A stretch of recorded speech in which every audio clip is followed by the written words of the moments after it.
Everybody dies, don't they? Everybody come back, don't they? Isn't that so? You tried to get into the locked room today, didn't you? How do the dead come back, Mother? What's the secret? The Garside Fell Disaster by L.T.C. Rolt. Yes, I'm an old railwayman, I am, and proud of it. You see, I come of a railway family, as you might say, for I reckon there've been boothroyds on the railway, in the signal cabin or on the footplate mostly, ever since old Geordie Stephenson was about. We haven't always served the same company. There were four of us. My two elder brothers followed my father on the North Western, but I joined the Grand Trunk, and Bert, our youngest, he went east to Grantham. He hadn't been long there before he was firing on one of Patrick Stirling's 8-foot singles, the prettiest little locos as ever was, or ever will be, I reckon. He finished up driver on Ivert's Atlantics, while Harry and Fred were working jumbos and precursors out of crew. I could have had the footplate job myself easy enough if I'd a mind. Took it in with my mother's milk, I did, if you follow my meaning. But, and sometimes, I'm not so sure as I don't regret it, I married early on, and the old woman persuaded me to go for a more settled job. So it was the signal box for me. A driver's wife's a widow most of the week, see, unless he happens to click for a regular local turn. The first job I had on my own was at Garside on the Carlisle line south of Highbeck Junction, and it was here that this business, as I was speaking of, happened. A proper bad do it was, and the rummest thing as ever I had happen in all my time. Now, you could travel the railways from one end to the other, Scotland and all, but I doubt you'd find a more lonesome spot than Garside, or one so mortal cold in winter. I don't know if you've ever travelled that road, but all I know is it must have cost a mint of money. You see, the Grand Trunk wanted their own road to Scotland, but the East Coast lot had taken the easiest pick, and the North Western had the next best run through Preston and over Shap. So, there was nothing else for them but to carry their road over the mountains. It took a bit of doing, I can tell you. And I know, for when I was up there was plenty of folks about who remembered the railway coming. They told me what a game it was, what with the snow and the wind, and the clay that was like rock in summer and a treacle pudding in winter. Garside Box takes its name from Garside Fell, same as the tunnel. There's no station there, for there isn't a house in sight, let alone a village. And my cottage was down at Frithdale, about half an hour's walk away. It was what we call a section box, just a small box, the signals, and two lie-by roads, one on the up and one on the downside, where goods trains could stand to let the fast trains through if need be. Maybe you know how the block system works, how you can only admit one train onto a section at a time. Well, it would have been an 8-mile section, heavily graded at that from Highbeck to Ennisthwaite, the next station south, and it might have taken a heavy goods anything up to half an hour to clear it. That's why they made 2 sections of it by building Garside Box, just midway between the two. It was over 1,000 feet up, not far short of the summit of the line, in fact. Looking south from my box, I could see that summit, the top of the long bank up from Ennisthwaite. Just north of the box was the mouth of the tunnel, 1.5 miles of it under Garside Fell. If ever you should come to walk over those mountains, you couldn't miss the ventilation shafts of the tunnel. It looks kind of queer to see those great stone towers a-smoking and steaming away up there in the heather, miles and miles from anywhere, with not a soul for company, and all so quiet. Not that they smoke now as much as they did, but I'll be coming to that presently. Well, as I've said before, you could travel the length and breadth of England before you'd find a lonelier place than Garside. Job Micklewright, who was a ganger on the section, would generally give me a look up when he went by, and if I switched the goods into the lie-by, more often than not the fireman or the guard would pass the time of day, give me any news from down the line, and maybe make a can of tea on my stove. But otherwise, I wouldn't see a soul from the time I came on till I got my relief. Of course, there was the trains, but then you couldn't call them company, not properly speaking. Hundreds and hundreds of folks must have passed me by every day, and yet there I was, on my own, with only a few old sheep for company, and the birds crying up on the moor. Funny that, when you come to think of it, isn't it? Mind you, I'm not saying it wasn't grand to be up there on a fine day in summer. You could keep your town life then. It made you feel as it was good to be alive, what with the sun a-shining and the heather all out, grasshoppers ticking away, and the air fairly humming with bees. Yes, you got to notice little things like that. And as for the smell of the moor in summer, why, I reckon I can smell it now. It was a different tale in winter, though. Cold? Fair makes me shiver to think on it. I've known the wind set in the northeast for months on ends, what we call a lazy wind. Blows through, you see, too tired to go round. Sometimes it blew that strong it was all you could do to stand against it.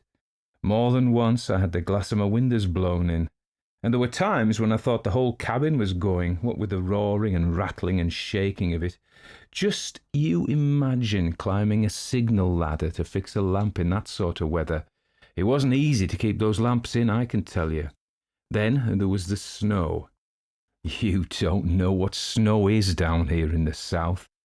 The company was well off for ploughs, and we'd no lack of good engines, even on those days, but it used to beat them. Why, I've known it snow for 2 days and a night, blowing half a gale all the time, and at the end of it there's been a drift of snow 20 feet deep in the cutting up by the tunnel. But in spite of all the wind and the snow and the rain, Lord, how it could rain. It was the mists I hated most. That may sound funny to you, but then no signalman can bear mist and fog. It kind of blinds you, and that makes you uneasy. It's for the signalman to judge whether he shall call out the fogmen, and that is a big responsibility. It may come up sudden after sundown in autumn. You calls your fogmen, and by the time they come on, it's all cleared off, and they want to know what the hell you're playing at. So another time you put off calling them, but it don't clear, and before you know where you are, you've got trains overrunning signals. We had no fogmen at Garside. There was little occasion for them, but we kept a box of detonators in the cabin. All the same, I didn't like a fog no more for that. They're queer things, are those mountain mists. Sometimes all day I'd see one hanging on the moor, perhaps only 100 yards away, but never seeming to come no nearer. And then all of a sudden, down it would come, so thick that in a minute, no more, I couldn't see my home signals. But there was another sort of fog at Garside that I liked even less, and that was the sort that came out from the tunnel. Ah, now that strikes you as funny, doesn't it? Maybe you're thinking that with such a lonesome job, I took to fancying things. Oh, I know. If you're a nervy chap, it's easy to see things in the mist as have no right to be there, or to hear queer noises when, really, it's only the wind shouting around and humming in the wires. But I wasn't that sort. And what's more, I wasn't the only one who found out that there was something as wasn't quite right about Garside. No, you can take it from me that what I'm telling you is gospel, as true as I'm sitting in this bar talking to you. No doubt you've often looked at the mouth of a railway tunnel and noticed how the smoke comes a-curling out even though there may not be a sight or sound of traffic.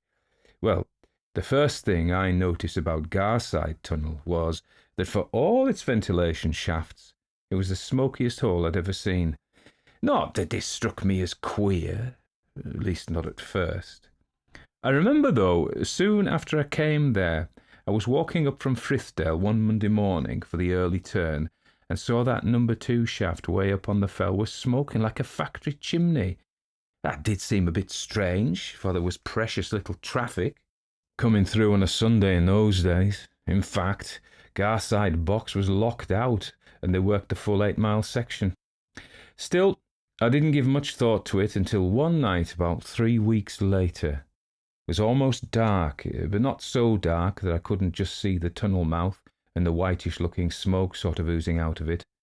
Now both sections were clear, mind. The last train through had been an up Class A goods, and had had the out-of-section from Highbeck South box a good half-hour before. But, believe it or not, that smoke grew more and more as I watched it. At first I thought it must be a trick of the wind blowing through the tunnel, though the air seemed still enough for once in a way. But it went on, coming out thicker and thicker, until I couldn't see the tunnel itself at all, and it came up the cutting toward my box for all the world like a wall of fog. 1 minute, there was a clear sky overhead. The next minute, gone. And the smell of it was fit to choke you.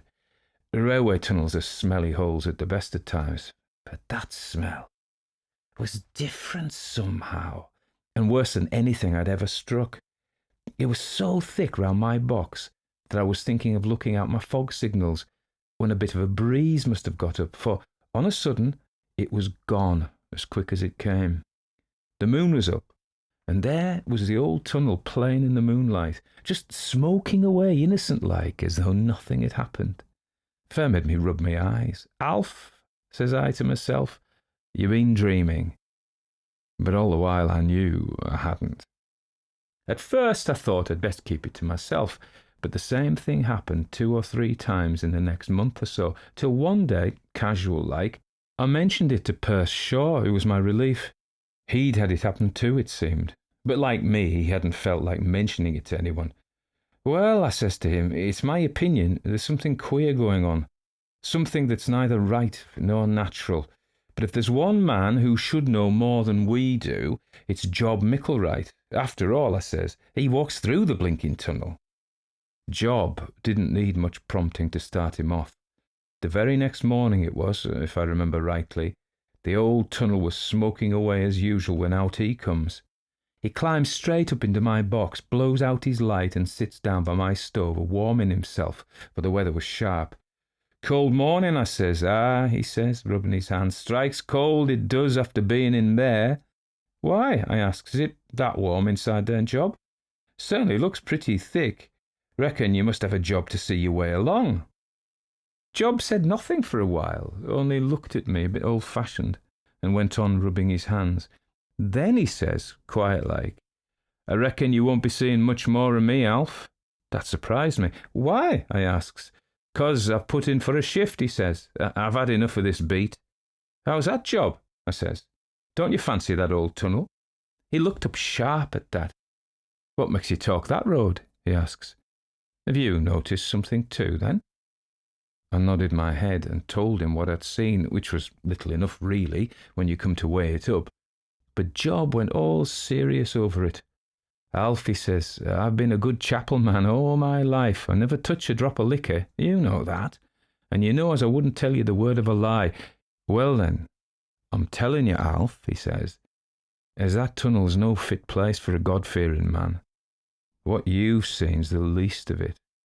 I know no more than you what it may be, but there's something in there that I don't want no more truck with, something I fear worse than the day of judgment.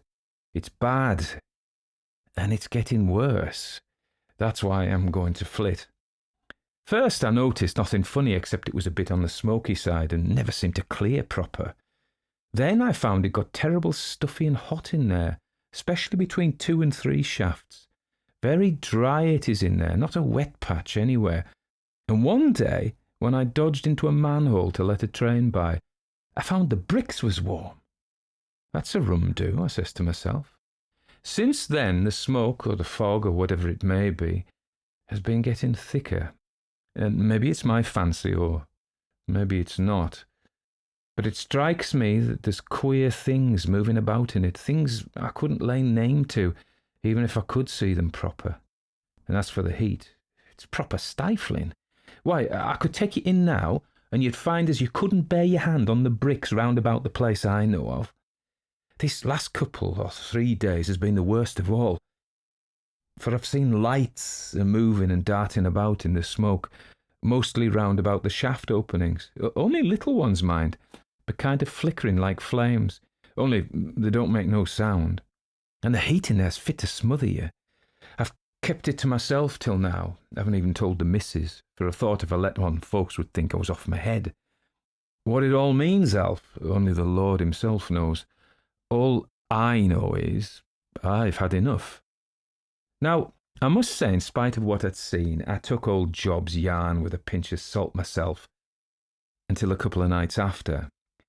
And then I saw something that made me feel that maybe he was right after all. It had just gone dark, and I was walking back home down to Frithdale, when, chancing to look round, I saw there was a light up on the fell. It was just a kind of dull glow shining on smoke, like as if the moor was afire, somewhere just out of sight over the ridge. But it wasn't the time of year for heather burning. The moor was like a wet sponge. And when I looked again, I saw without much doubt that it was coming from the tunnel shaft. Mind you, I wouldn't have cared to stake my oath on it at the time. It was only faint-like, but I did not like the look of it at all.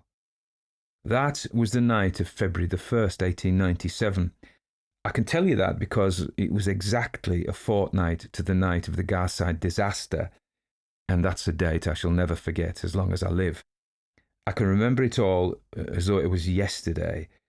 It was a terrible, rough night, raining hard, and the wind that strong over the moor you could hardly stand against it. I was on the early turn that week, so the missus and I had gone to bed about 10. The next thing I knew was her shaking and shaking at my shoulder and calling, "Alf, Alf, wake up, there's summat up." What with the wind roaring and rattling around, it was a job to hear yourself think. "Well, what's up?" I asks, fuddled like. "Look out of the window," she cries out. "There's a fire up on fell, summat's up, I tell you." Next minute, I was pulling on my clothes, for there wasn't any doubt about it this time. Out there in the dark, the tunnel shafts were flaming away like ruddy beacons.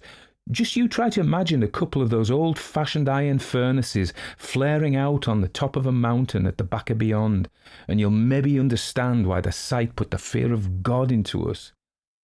I set off up to Garside Box just as fast as I could go, and most of the menfolk out of the village after me, for many of them had been wakened by the noise of the storm, and those who hadn't soon got the word. I had a hurricane lamp with me, but I could hardly see the box for the smoke that was blowing down the cutting from the tunnel. Inside I found Perce Shaw in a terrible taking. His hair was all singed, his face was as white as that wall, and "My God," or "You can't do nothing," was all he'd say, over and over again. I got through to Enethit and Highbeck South and found that they'd already had the section blocked from Perce. Then I set the detonators on the down line just in case and went off up to the tunnel, but I couldn't do no good. But with the heat and the smoke, I was suffocating before I'd got 100 yards inside. By the time I got back to the box, I found that Job Micklewright and some of the others had come up, and that they'd managed to quiet Perce enough to tell us what had happened. midnight, it seems, he took an upgoods from Highbeck South box, and a few minutes later got the entering section. 10 minutes after that, he accepted the down night mountaineer from Enethit. That was one of our crack trains in those days, night sleeper with mails, first stop Carlisle. Now, it's a bank of 1 in 70 most of the way up from Highbeck, so it might take a heavy goods quarter of an hour to clear that section. But when the 15 minutes was up and still no sign of her, Perce began to wonder a bit, thought she must be steaming bad. Then he caught the sound of the mountaineer beating it up the bank from Enethwaite, well up to her time, for the wind was set that road. But he didn't see no cause then to hold her up, Highbeck having accepted her. But just as he heard her top the bank and start gathering speed, a great column of smoke came driving down the cutting, and he knew that there was something wrong, for there was no question of it being anything but smoke this time. Whatever was up in the tunnel, it was too late to hold up the mountaineer. He put his home on, but she'd already passed the distant, and he doubted whether her driver saw it in the smoke. The smoke must have warned him, though, for he thought he heard him shut off and put on the vacuum just as he went into the tunnel, but he was travelling very fast, and he must have been too late. He hoped that the noise he heard, distant-like, was only the wind, but running as she was, she should have cleared Highbeck South box in under 4 minutes. So when the time went by and no out-of-section came through, what he must have felt waiting there for that little bell to ring twice and once, he sent out the section blocked both roads and went off up the line to see what he could do. What exactly happened in the tunnel, we shall never know. We couldn't get in for 24 hours on account of the heat, and then we found both trains burnt out, and not a mortal soul alive. At the inquiry, they reckoned a spark from the goods loco must have set a train afire while she was pulling up the bank through the tunnel. The engine of the Mountaineer was derailed. They thought a driver, seeing he couldn't pull up his train in time, had taken the only chance and put on speed, hoping to get his train by, but that burning wreckage had fouled his road. Perce got no blame, but then we only told him what we knew, not what we thought. Perce and I, and especially Job Micklewright, might have said a lot more than we did, but it wouldn't have done no good, and it might have done us a lot of harm. The three of us got moved from Garside after that. Mighty glad we were to go, too. And I've never heard anything queer about the place since. Mind you, we talked about it a lot between ourselves. Perce and I reckoned the whole thing was a sort of warning of what was going to happen. But Job, who was a local chap born and bred, he thought different. He said that way back in the old days, they had another name for Garside Fell. Holy Mountain, they called it, though to my way of thinking, unholy would have been nearer the mark. When he was a larlin, it seems, the old folks down in Frithdale and roundabout used to tell queer tales about it. Anyway, Job had some funny idea in his head that there was something in that old mountain that should never have been disturbed, and he reckoned the fire kind of put things right again. Sort of a sacrifice, if you follow my meaning. I can't say I hold with such notions myself, but that's my tale of what the papers called the Garside Fell Disaster. And you can make of it what you like.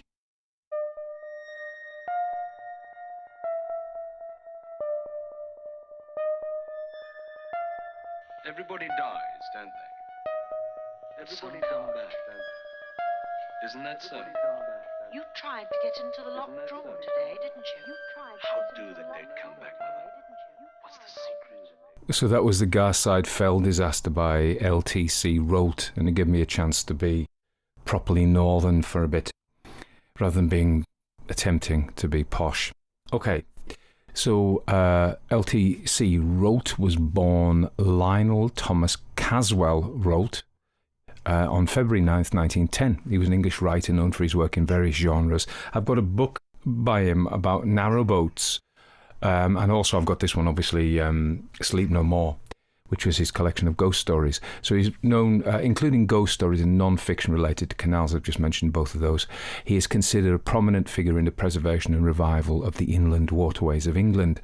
With Robert Aikman, I've got Robert Aikman's book, Know Your Waterways, and I can't find it. And so I've been rooting through piles of books and wasting lots of time, and I still haven't found it, but I'm frantic about finding it because we're going on the waterways in a week's time. That's where we're going on holiday. So Rolt's interest in canals stemmed from his childhood experiences exploring the waterways of England with his father. This passion led him to become a prominent canal historian and advocate for their restoration in the mid-20th century. Rolt also dabbled in ghost stories, as we know, but these stories draw inspiration from the landscape and histories of the English countryside, combining elements of folklore, mystery and paranormal. Check. Some of Rolt's notable works include Sleep No More, Railway Canal and Other Stories, got that, and The House by the Canal, which I haven't got. Throughout his career, Rolt's writing reflected his deep appreciation for English heritage and industrial heritage, landscape and the sense of nostalgia that pervaded his work. He died on 9th November 1974. So the Garside Fell Disaster was in Sleep No More, his collection, published in 1955. Set in the rugged landscape of Garside Fell, revolves around a train disaster. You knew that. It looks at the how has he created it? It's the remoteness, isn't it? You know, M.R. James says, separate your people. He didn't say it just like that. But, the idea is you put your person through you make them isolated. And also, as in all Gothic stories, you make the weather bad. They're on their own, the weather's bad, they're away from all help. That's the beginning of most of these. It's a pretty simple story, but good. I really liked it. So Garside Fell is a thinly disguised renaming of the Pennine Fells along which the Settle and Carlisle line goes. So Settle in Yorkshire and Carlisle in Cumberland, over the high mountain. And I think the story of how it came to be there, whereas somebody grabbed the nice East Coast line where it's pretty flat, and then somebody else had grabbed the West Coast line through Preston up to Shap, up to Scotland, and they had to go through the middle up the mountains. So that's all very true. And there were real-life disasters. There was one at Hawes Junction and at A's Gill. This story's focus on signalmen anticipating disaster in isolated moorland locations. The anticipation of the whistle, the crash, or distant red glow evokes a sense of dread and uncertainty, creating a tense and gripping atmosphere as the characters await their fate. I also like the local lads, Job Micklewright. I knew a fellow called Micklethwaite. So Job Micklewright and Perce Shaw and our man Alf, whose second name I'm not sure is mentioned. One interesting thing is how the Garside Fell Disaster explores the theme of hauntology. You may have heard me talk about hauntology, where the past haunts the present in unexpected ways. Through the retelling of historical railway tragedies and the eerie events that follow, the story blurs the boundaries between past and present, inviting reflection of the lingering impact of history on the present moment.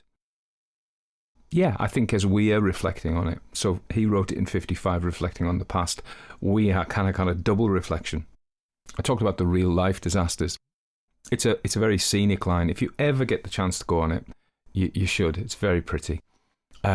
So Christmas Eve junction at Hawes Junction, 1910. A signalman's error led to a devastating collision between a northbound express train from London and a local passenger train from Lancashire. This collision resulted in substantial damage and numerous casualties, ranking it as one of the deadliest rail accidents in British history. Then there was another one at Ace Gill on the same line in 1913. Further illustrating the challenges of operating railways in rugged terrain, an express passenger train travelling north derailed at A's Gill summit due to adverse weather conditions and track deficiencies. The derailment caused significant damage and injuries among passengers, highlighting the risks, etc., etc. So, inevitably, you're going to have comparisons with Dickens' The Signalman, of course, which I've done. I'll try and link that story to this one so you can go and listen to it if you haven't. Such similarities, railway settings, themes of premonition, ghostly warnings. Both stories have this railway environment, and they're both in cuttings as well, and they're both about a signalman. Charles Dickens himself was in a railway accident in 1865. If you've ever read the book Drood, which is by Dan Simmons, and it's about Dickens and Wilkie Collins as well, and it has a big section on that. Okay, so such similarities there, and both have this. The ghosts are never seen. They are. I think in the end, in the signalman, does he see something? But the signalman sees something. But in this case, it's Job Micklethwaite who sees. I thought that was quite dreadful. This idea of being, I mean in the old sense, in a big smoky dark tunnel underground that's unnaturally hot and there are things moving. I thought that was a lovely, spooky, a mid-20th century touch, really. And I liked it. Also, the other resonance I had was with the Balrog in Tolkien's Moria. You have this idea of an ancient evil which is disturbed by men tunnelling too deeply, or dwarves in that case, under the mountain, things that should not be disturbed. And another thing that you might not know, the naming. I don't think they would have called it Holy Mountain. They might have called it Holy Fell. Or Haley Fell? No, I can't think what the dialect for holy would be. Sealy, of course, is... Anyway, let's not get into that. That's Scots. So, there's a mountain called Crossfell, and there's a cross on it. But story goes, whether it's true or not, it used to be called Fiend's Fell, and it was the abode of the devil, and so they built this cross on top of it to drive the devil out, and so changed the name from Fiend's Fell to Crossfell. There you go. There's some truth. It also struck me, I'd written a little piece about, there's a story, supposedly a true story of a kind of ghostly train accident thing.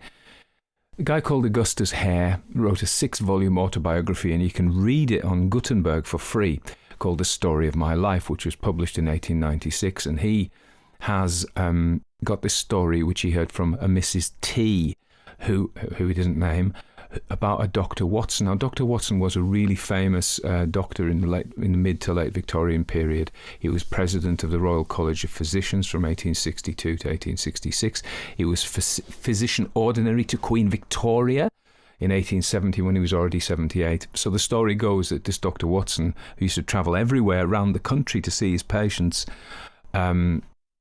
was on a train. And he'd been called to go and see somebody in Oxenholme. Now, the story says it's in Cumberland, but it's not. It's in Westmoreland. And it was known as Kendal Junction at that point. Although in the story it's known as Oxenholme. So somebody's meddled with the story a little bit. I got that story from Watkins' Book of English Folk Tales, which is a lovely book. And it's this excerpt from August Hare's book. Anyway, the story goes that Dr. Watson gets on a train and he encounters a young woman who experiences visions of her fiancé urging her to disembark at various stations. So basically he's on this train and she's going further north. It's always the north. And he's getting off at Oxenholme, but she's very unwell, and he gives her some medicine, I think. And she is unwell, and he persuades her to get off at Crewe, I believe, rather than go forward because she's so disturbed because her fiancé, who she's going to meet up in Scotland, I think, is urging her, his visitation is urging her to get off the train. So Dr. Watson just thinks she's ill, and he, being a gentleman, arranges her to stay in the hotel, the railway hotel in Crewe. All stations had a railway hotel in the good old days. And then the train crashes, and it's a real life disaster on that line. And her fiancé and everybody think that she's dead, but of course she isn't because of the premonition. He doesn't know. He's come to her. It's like what they call a living ghost, isn't it? Or a crisis apparition, whereby some part of him knew that this was going to happen, whether a future self. Very interesting, if true. Anyway, railway ghost stories, aren't they fun? I've kind of gone through that really quickly, and I'll tell you why, because I've got to go out and walk the dogs. It's been hot today, don't often say that, and they're frantic to go out, and it's 8:20 now, so still light, but I better take the dogs out, and they're giving me hassle. So anyway, the other thing I was going to say is, I don't know if you've heard my Ashridge folk horror series, which I'm doing as an audio drama on YouTube. It's going to come out as a podcast. We're producing episode 4 at the moment. Of course, there's a pub by the canal called the Admiral Benbow in episode 2, and the local craft beer there is Rolt, named after this man, L.T.C. Rolt. So that was some people got that, and as they heard it on YouTube. Okay, time to go. That's the light flicking on and off to tell me it's time to leave. Okay, thank you, bye. All right, okay. That was Sheila flicking the light, not the dogs.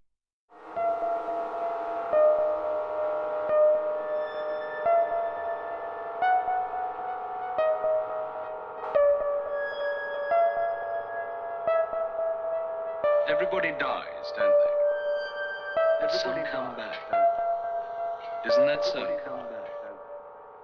Isn't that so?